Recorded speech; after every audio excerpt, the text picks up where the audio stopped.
Muito bom dia para você. Veja agora no Jornal da Globo News, edição das 10. O ex-ministro Zé Dirceu já está em casa. Ele deixou a cadeia de madrugada depois de ser solto por uma decisão da segunda turma do Supremo. Parte dos ônibus de Belo Horizonte deixou de circular por causa de uma ameaça de ataques. A perícia concluiu que a menina Vitória Gabriele foi morta por asfixia e tentou se defender. No Rio Grande do Sul, 3 pessoas morreram numa sequência de acidentes envolvendo 5 carros e 2 caminhões numa mesma rodovia. E subiu para 62 o número de policiais mortos no Rio de Janeiro. Raquel, bom dia para você. Oi, Cris, bom dia. Pois é, a vítima mais recente foi um policial federal aposentado morto durante uma tentativa de assalto na zona oeste do Rio. E ainda, a justiça americana deu um prazo de 30 dias para o governo Trump reunir famílias e crianças separadas depois de entrar ilegalmente nos Estados Unidos. Copa do Mundo, o Brasil entra em campo hoje para enfrentar a Sérvia e decidir o futuro no Mundial. Ao vivo, nossos repórteres mostram o clima da torcida aqui no Brasil e lá na Rússia. E você vai conhecer a história de um dos destaques da nossa seleção, Felipe Coutinho, que muito antes de vestir verde e amarelo, usava o verde rosa da Estação Primeira de Mangueira. Muito bom dia para você, o Jornal da Globo News, edição das 10, está começando agora.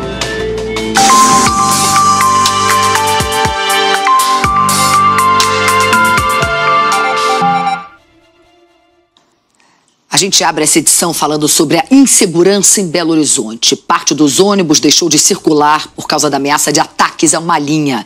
E na terça-feira, 2 ônibus foram queimados na região de Venda Nova, na capital mineira. Raquel. Foi, Cris. Vamos ter mais detalhes com o repórter Danilo Girundi. Ele está em Belo Horizonte. Conta agora pra gente como é que tá a situação por aí, Danilo. Bom dia. Bom dia, Cris. Bom dia, Raquel. Bom dia para todo mundo que está acompanhando a Globo News. Olha, desde as 5 da manhã, os ônibus do MOVE, como é chamado o BRT aqui na capital, voltaram a circular normalmente. Daqui a pouquinho, às 11 horas da manhã, a Prefeitura, com suas várias secretarias, mais a Guarda Municipal, vão fazer uma reunião com o governo do estado para discutir essa situação e tentar resolver o problema dos ataques a ônibus. Ontem à noite, a BH Trans informou que houve uma ameaça de ataques a uma das linhas do MOVE e que por isso algumas empresas resolveram não colocar os veículos para circular. Ainda de acordo com a BH Trans, as empresas fizeram uma paralisação parcial, não foi todo o sistema. Nós não conseguimos falar com o sindicato das empresas de transporte de passageiros de Belo Horizonte para eles poderem dar a posição. 3 ônibus foram atacados aqui em Minas, um deles na capital. Os bombeiros já tinham sido chamados para atender uma ocorrência na garagem. Eles conseguiram controlar as chamas. Ninguém foi preso aqui em BH, mas 3 pessoas foram presas pela polícia em Eloy Mendes. Os ataques se repetiram e aqui em Minas Gerais, desde que começou o mês aconteceu uma onda de ataques. A Polícia Civil está investigando esses ataques para saber se há uma relação com uma facção criminosa. Então, lembrando aqui que aqui em Belo Horizonte a Prefeitura vai fazer uma reunião com o governo do estado daqui a pouquinho às 11 para discutir essa situação e tentar resolver esse problema que está causando transtorno para a população, que ficou sem ônibus de madrugada. Voltamos ao estúdio. Obrigada, Danilo. Seguimos de olho, então, nesses ataques aí em Minas Gerais. Daqui a pouco a gente volta a falar sobre isso. A gente fala agora sobre o caso Vitória Gabriele. A perícia concluiu o laudo da morte da menina de 12 anos. E o documento diz que ela foi morta por asfixia e tentou se defender, Cris. Pois é, Raquel, muito triste, né? O crime aconteceu, só lembrando aqui para o nosso telespectador, na cidade de Araçariguama, aqui no interior de São Paulo. Quem está lá é a repórter Priscila Mota. Priscila, bom dia para você. Priscila, como é que os peritos chegaram a essa conclusão de que a Vitória Gabriele tentou se defender?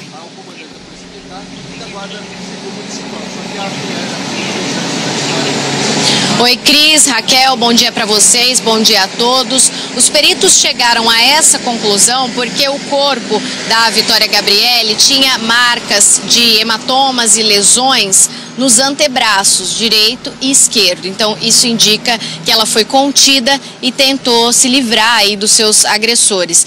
O laudo da perícia também apontou que ela estava amarrada quando foi morta por asfixia e que ela teve o pescoço apertado por um braço, num golpe, provavelmente aquele golpe conhecido como mata-leão. O laudo tem 6 páginas e diz que o material coletado do corpo não foi suficiente, né? Também por conta do tempo em que o corpo, em que ela já estava morta, não foi possível identificar se ela ingeriu ou não algum produto tóxico, veneno, drogas, álcool. Então, essa parte a perícia não conseguiu identificar. Agora, a Polícia Civil aguarda o resultado de exames complementares que foram pedidos, exames relacionados a material genético. A perícia, né, coletou materiais do corpo da Vitória e também de 3 suspeitos que tiveram coletados aí sangue e saliva. Um desses suspeitos está preso temporariamente e ele já disse para a polícia que ele esteve com a Vitória no dia 8 de junho, dia que ela desapareceu. Ele apontou um casal também de uma cidade vizinha, que é a cidade de Mairim, que ele disse que os 3 estiveram em Araçariguama e levaram a Vitória daqui. Só que depois ele disse que teria sido deixado em Mairim, que é na cidade dele, e aí o casal teria ficado sozinho com a menina. A polícia também investiga esse casal, mas a principal linha de investigação dos delegados envolvidos nesse caso, né, é de que o crime tenha sido motivado por vingança e cometido por engano. Isso porque existe uma outra Vitória que tem mais ou menos a mesma idade da Vitória Gabriele, 14 anos. Ela estuda na mesma escola que a Vitória Gabriele e tem um irmão que é dependente químico e, segundo a polícia, esse irmão dessa outra Vitória tem uma dívida de tráfico de drogas. Então esse crime pode ter sido cometido por engano. A polícia acredita que os suspeitos, né, os criminosos, estavam atrás da outra Vitória. Os celulares de todos os familiares dessa outra Vitória foram apreendidos e vão passar também por perícia. O Instituto de Criminalística tem um sistema que detecta aí foto, sinal de GPS, né, por onde esse aparelho passou, inclusive se o arquivo foi apagado. É um sistema que consegue identificar isso. A gente vai continuar acompanhando tudo por aqui. Raquel, Cris, qualquer novidade, eu volto a chamar vocês. Maravilha, muito obrigada. A gente que agradece a sua participação. Qualquer coisa, como você bem disse, você chama a gente aqui. Olá, tudo bom? Pois é, para você que está acompanhando a trágica história da pequena Vitória Gabriele, trouxe algumas informações atualizadas para você. Tem muita informação repetida, muita informação com títulos enganosos que acabam te confundindo. Talvez esse não seja o objetivo, mas acabam confundindo você, não te dando acesso às últimas informações. E eu trouxe para você aqui no canal Periquito Esporte Notícias as últimas informações sobre o caso Vitória Gabriele, que comoveu o país inteiro, causou muita tristeza até em quem não conhece, até quem não faz parte do convívio dela. Só relembrando, Vitória Gabriele ficou por 8 dias desaparecida, saiu para passear de patins e nunca mais voltou. 8 dias depois ela foi encontrada amarrada em uma árvore com a meia na boca. Os cadarços dos patins dela foram usados para amarrar os pés e as mãos dela. E ela estava presa a uma árvore morta. Entendeu? A princípio houve muita especulação, várias hipóteses e tal. A polícia chegou até a fazer exame toxicológico na meia para ver se tinha algum produto químico que pudesse ter acelerado a morte dela. Mas concluiu-se que a meia era só para que ela não gritasse. Beleza. A partir disso, no dia seguinte, ontem no caso, segunda-feira, foi liberado o laudo do Instituto de Criminalística informando que ela morreu por asfixia. Beleza.